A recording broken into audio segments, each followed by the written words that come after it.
What happens when the mask becomes the face? In Squid Game, masks aren't just disguises. They're prisons. They don't hide identities, they erase them. They blur the line between survival and self, trapping people in a system where survival demands losing yourself. The question is, how long can you wear the mask before it becomes who you are? The Frontman. Hwang In-ho doesn't just run the Squid Game. He's stuck in it. His life fell apart when his wife and unborn child died, and winning the 28th Squid Game didn't save him. It made him the infamous Frontman. Becoming the Frontman felt like a way to regain control, a way to start over. But the mask he wears doesn't just hide his face. It hides his guilt and helps him detach from the suffering he causes. In Season 2, In-ho makes a shocking move. He re-enters the game, this time as Player 001. Why would someone with power risk everything? For In-ho, it's not about survival anymore. It's a calculated plan to confront Gi-hun, the man trying to tear the games apart. In-ho wants to prove one thing. Resistance is futile, and the system always wins. But there's more. In-ho also wants to prove something darker, that humanity is selfish at its core. He believes that when the stakes are high enough, even the most virtuous players will turn on each other. By testing the players, he's really testing himself, trying to justify his own fall. If everyone is selfish, maybe his descent into the system wasn't his fault. Maybe it was inevitable. The tragedy of the Frontman is that he knows exactly what he's become. He doesn't risk his life to escape the system, he risks it to prove no one can. The Recruiter. The Recruiter, played by Gong Yoo, is the charming mask of the game's recruitment process. He preys on people in financial despair, offering a sliver of hope through a game of dakji. On the surface, he's polite and persuasive, but beneath that mask of charm lies a ruthless manipulator. The Recruiter doesn't care who gets hurt, as long as the games keep running. His mindset? I'm just a messenger. That mask of detachment allows him to dodge responsibility for the chaos he helps create. It's a chilling psychological defense. By framing himself as just one piece of the machine, he absolves himself of guilt. His role reminds us how easily people can hide behind the mask of their roles to justify being a part of something terrible. After all, it's always easier to say, "It's not my job to question it." Tanos, the rapper. Tanos, real name Choi Soo-bong, once had it all: fame, fortune, and a career in rap battles where he went by Tanos. Then he gambled everything on cryptocurrency and lost. Broke and desperate, he became Player 230. Tanos thrives in the chaos, wearing a mask of nonchalance and fatalism. He believes life is random, rules are meaningless, and everything is already broken. This mindset makes him unpredictable and, in some ways, a strategic asset.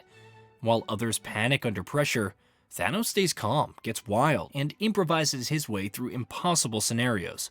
His mask of detachment gives him a psychological edge. That is, until the drugs kick in. Tanos relies on a dangerous mix of uppers and downers to take the edge off and survive the stress of the games. On the surface, he hides behind his mask of humor, freestyling through tense moments and cracking jokes at the worst possible times. But the darker truth is clear. Tanos is running from failure, from responsibility, and from himself. Tanos forces us to ask, is chaos a form of freedom, or just another prison disguised as a mask? Red Guard number 111. Among the faceless Red Guards, one stands out, number 111. She's a North Korean defector who joined the Guards for one reason: to find her missing child lost during the escape.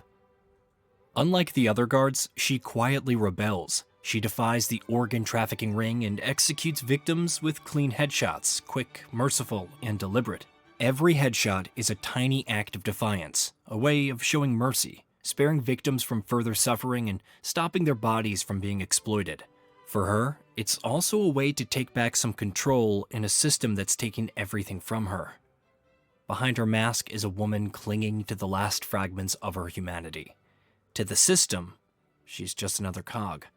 But to herself, She's a mother refusing to let go of hope. Player 120, The Identity Trap. Gi-hun, aka Player 120, isn't just fighting for money. She's fighting for herself. A transgender woman and former Special Forces Sergeant, Hyun-ju has spent her life battling a world that demands she hide who she is. Her military training gives her an edge, but the games strip away individuality, forcing her to suppress who she is to survive. This mirrors the struggles she's faced her entire life, navigating a world that views her identity as something to hide. Through Hyun-ju, the series explores the psychological cost of living authentically in a system that punishes self-expression. Her journey raises a haunting question. Is staying true to yourself a strength or a weakness? The Masked Guards. The Red Guards are the enforcers of the Squid Game, instantly recognizable by the red uniforms and geometric masks. Circles are workers, triangles are soldiers, and squares are managers. This strict hierarchy keeps rebellion in check. But the masks do more than hide identities. They erase them. When your face is hidden, it's easier to follow orders, no matter how brutal. The guards convince themselves they're just doing their jobs, but deep down, cracks start to form. Some hesitate, their humanity peeking through. Others cling to their roles, knowing that weakness could mean death. The guards are just as trapped as the players. They've traded their identities for survival, but in doing so, they've lost control over their own lives. The Red Guards are a reminder of how a system turns people into tools, hiding the cracks behind a mask. Gi-hun, the Survivor's Paradox. Gi-hun's journey is the emotional heart of Squid Game. At first, he clings to morality, desperate to hold on to his humanity. But the games force him to confront a brutal truth. Is persevering your humanity worth dying for? By the end of Season 1, Gi-hun survives, but he's a shadow of the man he once was. Guilt and anger become his mask, hiding the pain of the lives he couldn't save. Returning to the Squid Game isn't just about revenge. It's about redemption. He's determined to tear off the system's mask and expose the truth. But in doing so, he risks losing what's left of himself. In Season 2, Gi-hun's rebellion forces him to wear a new mask, a ruthless fighter willing to do whatever it takes.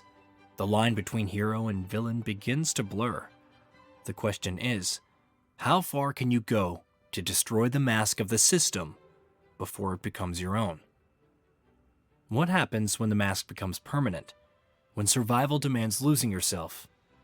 Is escape even possible?